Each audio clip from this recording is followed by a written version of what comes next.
$1.7 million worth of ETH stolen. Millions of dollars of NFTs are gone. Is OpenSea to blame? We're going to cover this latest NFT hack, all the news, all the drama, and most importantly, how to keep your NFTs safe. You really don't want to miss this show. Welcome to Goats and the Metaverse. Stanley, how are your NFTs today? Are they safe? They're safe. Thank you very much. But boy, oh boy, what a crazy weekend it was. Scary stuff. Scary stuff. Are your NFTs safe? Did you get hacked? Nobody knows what's going on. We're going to go all into, but first, let's check out some good news. Let's check out the Goat Vault. The Goat Vault, $73,666. Maybe not such good news. A little bit down from last week. Still on the decline from last show, $75,975. That's because Ethereum has continued its downward spiral. It is now sitting on $2,636. Gold Vault still holding strong at $73K. Just a reminder, we invested $2,600 into some pretty cool NFTs, locked them away in the vault, and the way you can win them is by subscribing to the show. So if you hit that subscribe button, you stand in chance of winning these amazing little NFTs that can all be yours. $73,000 worth. Not so little. Once we get to 5,000 subscribers, we open up the Goat Vault and start handing out those NFTs like candy. All you need to do is smash that subscribe button. You are automatically entered. ETH is down, my friend. ETH is down. Let's check in on the daily prices. What's up? What's down? What is going on? What is up is our friends MFers really crushing it from our last show. Floor price now sitting at 5.85 ETH. I think when we were speaking about it, what was the floor price? About 2? So I think they were closer to 3. Okay, closer to 3. We 2x your money since then. 2x your money. And this was just a few days ago. If you haven't seen the show, make sure you check it out right there. We go deep into what are MFers and why they are going to explode, and they are exploding. 5.8 ETH is a lot of do, re, mi, fa, so. The rest of the market being a little depressed. CryptoPunks down, Mutant Ape Yacht Club down, Clonex, Doodles, Azuki, VFriends all down.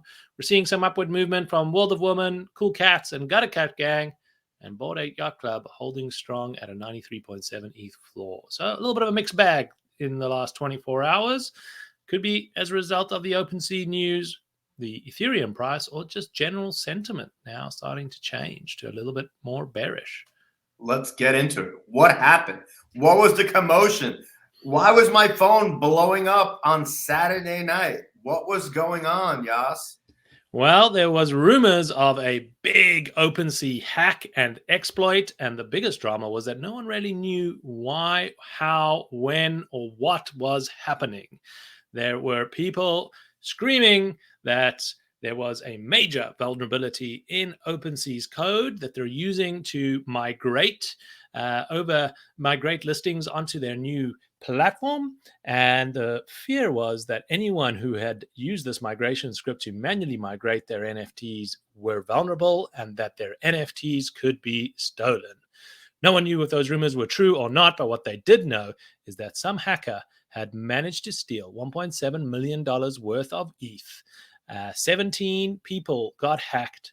32 people were affected by the hack, and no one knew why or who was next. There was rumors that it could have been related to the X2Y2 vampire attack that happened on OpenSea the other day, and anyone who had interacted and listed their NFTs on X2Y2 could be vulnerable, and no one could really get to what was at the core of this. So that created a lot of hysteria, a lot of conversations, a lot of people saying that we knew about this earlier, And the CEO, Devin Finzer, having to come out and try and calm the audience and say that the rumors are not true. There is no $200 million hack that is happening. There is no major vulnerability on OpenSea. From what they could tell, this was a classic old phishing attempt. And for those of you who don't know what a phishing attempt is, generally it is an email that you receive that looks, feels, and reads like an email from the company that you're expecting to receive something from. So an email that looked like it was coming from OpenSea, that if people clicked on that email and signed their wallet to the contract that was linked there, that then they gave permission to this hacker to be able to transfer any NFTs in that wallet, doing a private sale at 0 ETH, so basically for free. That was the rumor, and I think it's starting to look like that is what is actually happening out here. Stanley, over to you. I'm going to say, yeah, I mean, it was complete hysteria. Nobody knew what was going on. You had to jump in through hoops to try to figure out how do you disconnect all your wallets? How do you revoke all your permissions to OpenSea? But one thing I will say is I do believe there is something to be said about OpenSea. I do think they do deserve some of the blame. They have been sending out emails, and these are the first emails that they probably sent out. I believe I got one a week or two ago, talking about the other issue that was happening where people were rebuying your listings and the error in the smart contract. I mean, I think OpenSea needs to be more communicative of how they're doing things, right? If they are going to be sending out emails, I think they need to go on their Twitter account and say, hey, today you're going to get an email. This email is 100% legit. I think the CEO it should come from the CEO. It should come from their Twitter account. It should come from everybody that's involved in the organization. I do think they're very quiet when there's issues. So when there's finger pointing, it's very easy to point to them, right? And they did respond. They said, hey, we're investigating this. We're not sure if this is us. They came out and did their investigations. I get that part, but I do think we let them off a little bit. Here we go. The CEO hasn't been active since January 20th, before this Sunday. You have the biggest platform in the world right now, and your CEO is not active on social media and not communicating to the community. I think that's a black eye. Also interesting that the post didn't come from OpenSea's official Twitter account, came from the CEO's account. So again, not everyone who's following or knows about the problem is necessarily following the CEO. Could have been only following the OpenSea account. So definitely some room for improvement. One thing we need to remember, and being a founder myself, maybe I got a little bit more empathy than needs be, but OpenSea is a young company, maybe only 3 years old. 3 years young, valued at $13 billion on a meteoric rise. You got to scale teams. You got to bring in people. You've got to keep up with that demand. And every single day, you got new exploits, hackers, competition, things going on left, right, and center. It's got to be hard to keep up. So I get where there can be some fumbles, but for a business value that much and so important to the ecosystem, you're 100% correct. We would expect more. Absolutely. And for those of you who are watching the show and saying, wait a minute, what do I do, right? And this is, I guess the first thing to do is, first things first, don't make sure you look into what you're signing, what emails you're responding to. So basically what the hacker did is they sent out an email that looked like it was coming from OpenSea, from what I understand. And you click your permissions off to this wallet. You signed with your Metamask account, and now that hacker had access to your wallet, and they stole your shit, for lack of a better word. So make sure you double check what you're actually signing before you sign it. That is rule numero uno. The other things you should know is who has access to your wallet. I know revoke.cash is a big one, where you could log into revoke.cash, connect to your wallet, and you could see, as you can see on the screen here, what allowances, where it says over here, you see no allowances. That means that you don't have any allowances to, like OpenSea or LooksRare or one of these other platforms does not have access to your wallet NFTs for these NFTs. So that's kind of step one. And if it is connected and you're not sure if it's, the attack is coming from OpenSea or one of these other platforms, what I did is I went to revoke.cash. I logged in, connected my wallet, and made sure to revoke all the allowances to OpenSea, just in case if it was coming from OpenSea, I wouldn't be part of that hack. I did have to pay gas. Gas was fairly low. I think it was like $5 or $6. So it was a price I was willing to pay just to be. Gas was $5 or $6 because everyone was at ETH Denver. No, I think just the allowance part of it is not that expensive to run that contract. Yeah. To run that contract. Yeah. Other things to do is I never sign a new contract or a new site using my core NFT wallet. I also split out all of my NFTs, that they're not all in one wallet, just for this kind of reason.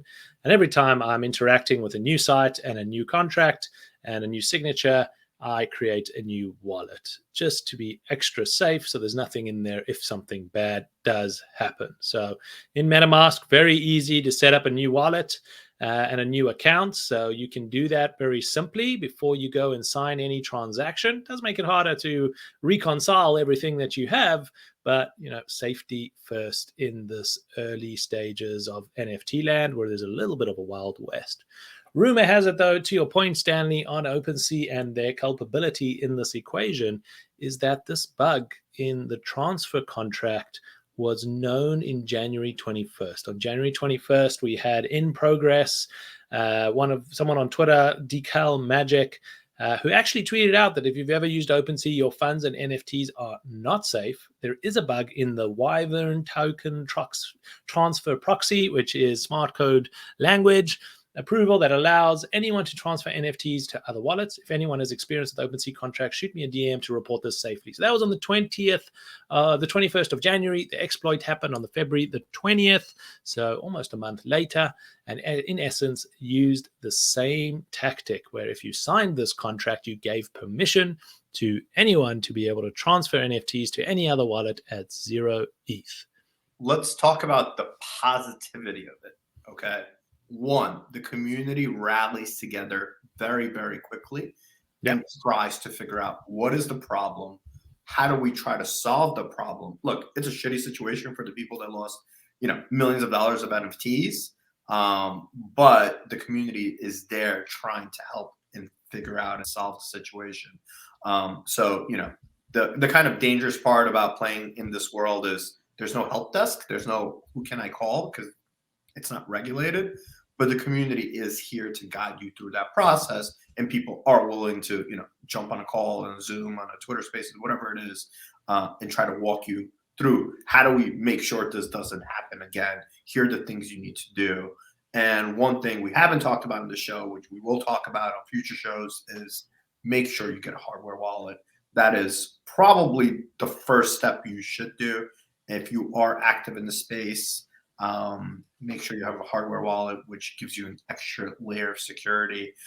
It is a little bit of a pain in the ass to get used to, but once you do get used to it, it does keep most of the things safe. From phishing attacks, it wouldn't, right? Because if you signed that agreement and you did it on your hardware wallet, they're gone. Can't protect everything, but definitely there are layers of defense, and worthwhile us doing a show dedicated just to how to secure your wallet, your NFTs, and everything from there. Another thing, if you're watching the show and you're thinking, okay, I checked out revoke.cash, what other tools can I use? You can use Etherscan directly to check your Ethereum token approvals. So you can go to etherscan.io/token approval checker. Put in your wallet address, and it will show you every single smart contract that you're interacting with and that you have opened up approvals to. You can then say, well, I want to remove or revoke access to a number of those to make sure that you are no longer vulnerable, or maybe you connected to something a long time ago, you've forgotten that you've even connected to it, and you just don't want to have that connection anymore in case something down the line happens that may make you more vulnerable. So those are the tools you can use to get around this potential exploit. As always, you've got to keep yourself safe out there. Absolutely. And we hope we provided some value to you. We hope you keep your NFTs safe. And don't forget to tune in with us on a daily basis to learn all about the wonderful world of NFTs. Remember, none of this is financial advice. Do your own research.